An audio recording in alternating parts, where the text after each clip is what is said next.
बेला दर्शकहरू हेर्न सक्नुहुन्छ सुरक्षाकर्मीले पनि उहाँलाई कन्भिन्स गर्दै हुनुहुन्छ तर उहाँ एकदमै अब मारे पनि गोली ठोके पनि म यो सिंहदरबारको गेटको अगाडिबाट उठ्नेवाला छैन, तपाईँहरू मलाई गोली हान्नुहोस् जे गर्नुहोस् म जाँदैन भनेर उहाँ यसरी सडकमा बसिरहेको अवस्था।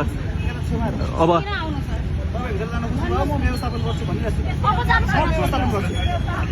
उहाँहरूले यहाँ सुन्नुहोस् न, उहाँहरू जब सडकमा बसिसके मात्रै व्यवस्था गर्ने हो कि सडकमा नबस्नुभन्दा पहिला व्यवस्था गर्नुपर्ने हो? जब जब हल्ला गर्छु, जब जब रोडमा आउँछु मात्र कुरा सुनिन्छ। यो भन्दा पहिला आरामले बसिरहेको थिए, आधी घण्टा पक्नु 2 घण्टा पके, त्यसपछि फेरि सोधे बाबुलाई भित्र बस्न दिनु होइन होइन।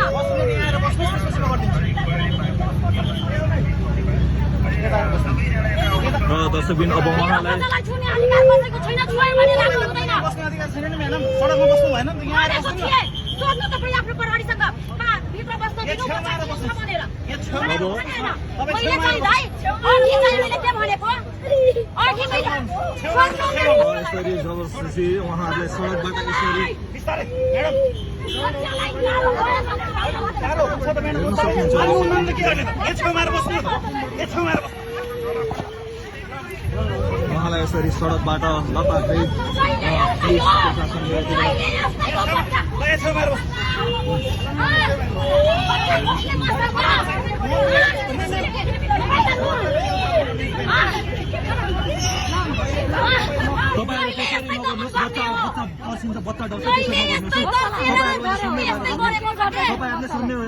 बच्चा छ अघि नै भनेको भित्र बस्न दिनु, बच्चा एकछिन खेल्छ, जब हाम्रो पालो आउँछ बरु जाम्ला। भित्र समेत बस्न दिएको, अब यही बस्ने हो। उहाँलाई यसरी उहाँलाई यसरी हेर्न सक्नुहुन्छ दर्शकबिन, यसरी उठाएर गेटको अगाडिबाट प्रधानमन्त्रीको कार्यालय लगायत सांसदहरूको मन्त्रालयहरूदेखि मन्त्रीहरूको मन्त्रालयको गेटको बाहिर यसरी बस्दाखेरि पुलिस प्रशासनले यसरी उठाइरहेको दृश्य तपाईँलाई हामी यति बेला सिंहदरबार स्थित मेन गेटबाट देखाइरहेका छौँ। हेर्न सक्नुहुन्छ यो दृश्य। म गर्छु भनिरहेको छु त। यहाँ बस्दिनु के गर्नुहुन्छ? के गर्नुहुन्छ? भेट्ने व्यवस्था मिलाउँछु भनिरहेको छु त। हेर्नु सुन्नुभयो? व्यवस्था मिलाउनुहुन्छ भेट्नलाई। जब रोडमा आइसके इज्जत गइसक्यो, बच्चा यस्तो भइसक्यो अनि भेटाउनुहुन्छ। चिच्याएपछि कराएपछि रोडमा आएपछि मात्र भेट्ने हो क्या? छोड्नु तपाईँहरूको सुधार्नु चाहिँदैन। यसरी गोली हाने पनि सिंहदरबारको गेटमा सरल अब खाली गरिदिनुहोस् त, यहाँ सडक खाली गरिदिनुहोस्। हामीले खाली नै गरे सर, तपाईँहरू अलि यता गरिदिनु साइडमा। छेउमा लगाइसके यताबाट छिसिङ उहाँहरूलाई व्यवस्था चाहिँ गरिदिनु बच्चा छ अरू के छ?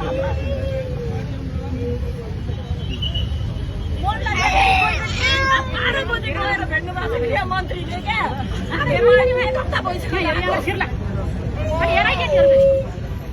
अब दृश्य तपाईँले पक्कै नै हेरिसक्नुभयो, जनताले के साँच्चै फेरि आत्महत्या गर्ने आइसकेको छ।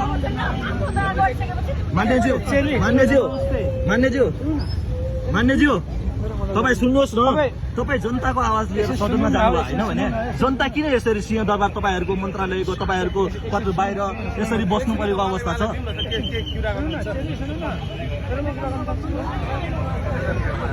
पहिला जानु भएको छ नि तपाईँहरू, पहिला भित्र योभन्दा पहिला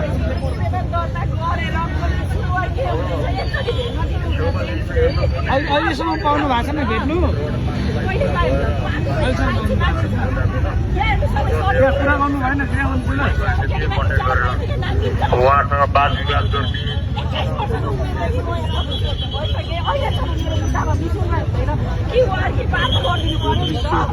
तपाईँ मास्टर के हो खासमा?